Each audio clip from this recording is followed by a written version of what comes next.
12,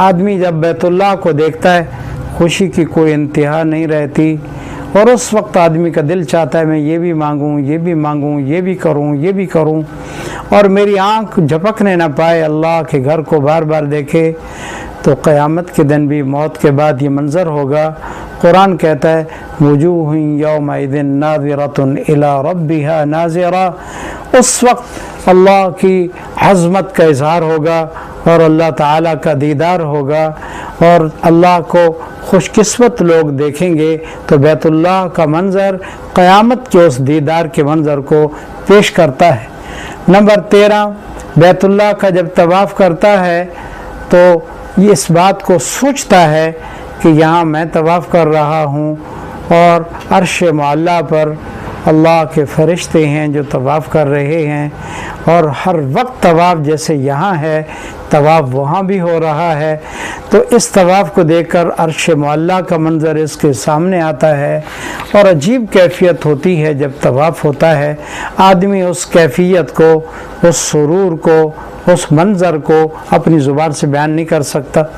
number 14، جب انسان ملتزم کو پکڑتا ہے، ملتزم میں میرے آقا نے فرمایا دعا قبول ہوتی ہے، وہاں لوگوں کی چیخیں نکلتی ہیں اور عجیب کیفیت ہوتی ہے، اور مجرم گویا آقا کے در پر پہنچ گیا ہے، اس کو منانے کے لیے کبھی روتا ہے، کبھی ہاتھ باندھتا ہے، کبھی وہیں سجدے میں گر جاتا ہے، کبھی کیا کرتا ہے، روتا ہے۔ رونا بھی چاہیے۔ تو جب انسان پر موت آتی ہے، مرنے کے بعد قیامت کا جب دن آئے گا تو اس وقت بھی بندے روئیں گے۔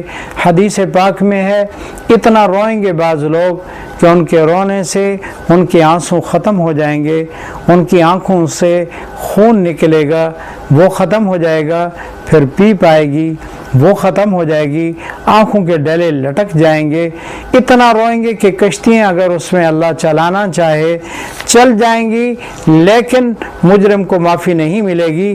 لیکن وہ اپنی طرف سے کوشش بہت کرے گا، عذر معذرت پیش کرے گا، اللہ اکبر، ان کا کوئی عذر قبول نہیں کیا جائے گا اور بڑی پریشانی ہوگی۔ ملتزم میں بھی مجرم اپنے آپ کو مجرم سمجھ کر روتا ہے، معافی مانگتا ہے، اللہ کو منانے کی کوشش کرتا ہے۔ اسی طرح قیامت کے دن بھی بہت زیادہ رونا ہوگا اور معافی تلافی کی کوشش ہوگی۔ فَاعْتَرَفْنَا بِذُنُوبِنَا فَهَلْ إِلَىٰ خُرُوجٍ مِّن سَبِيلٍ، اور کافر خود کہے گا کہ ہم اپنے گناہوں کا اعتراف کرتے ہیں۔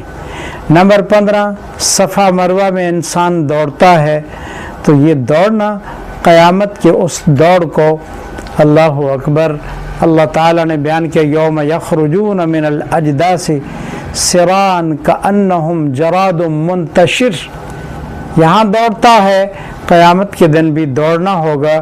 تو صفا مروہ کا دوڑنا قیامت کے دوڑنے کو کے منظر کو پیش کرتا ہے۔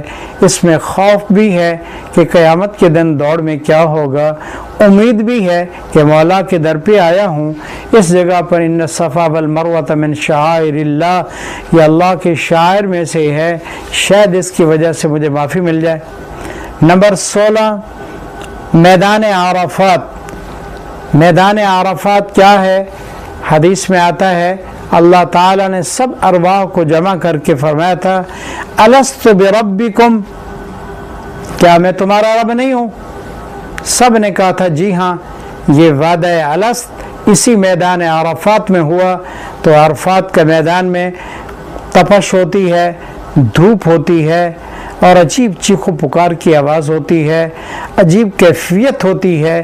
یہ میدان عرفات پورا قیامت کا منظر پیش کرتا ہے، اور قیامت کے دن بھی سورج بالکل نیزے کے برابر ہوگا، اور زمین کو تبدیل کر دیا جائے گا۔ یوم تبدل الارض غیر الارض، پاؤں میں جوتا نہیں ہوگا، حفات عورات غرلن، جسم پہ کپڑا نہیں ہوگا، پاؤں میں جوتا نہیں ہوگا، ختنہ نہیں ہوگا، عجیب کیفیت ہوگی، سورج اتنا قریب ہوگا، نیزے کے برابر ہوگا۔ تو یہ میدان عرفات اس قیامت کے منظر کو پیش کرتا ہے۔ نمبر 17، میدان مزدلفہ میں اور میدان منی میں، ان دونوں جگہوں پر بڑے عجیب بات ہے کہ آگے معلم چلتا ہے، قائد چلتا ہے، اور اور ان کے ساتھ ساتھ ان کو سکھانے والا، کنکریوں پر لے جانے والا، اور ان کے قافلے کا امیر چلتا ہے، سب اس کے پیچھے پیچھے چلتے ہیں۔ اور قیامت کے دن بھی یہی منظر ہوگا، اللہ اکبر، کہ انبیاء کے پیچھے، اولیاء کے پیچھے، اللہ کے مقربین کے پیچھے لوگ ہوں گے، اور جو ان کے امام ہوں گے وہ آگے آگے ہوں گے۔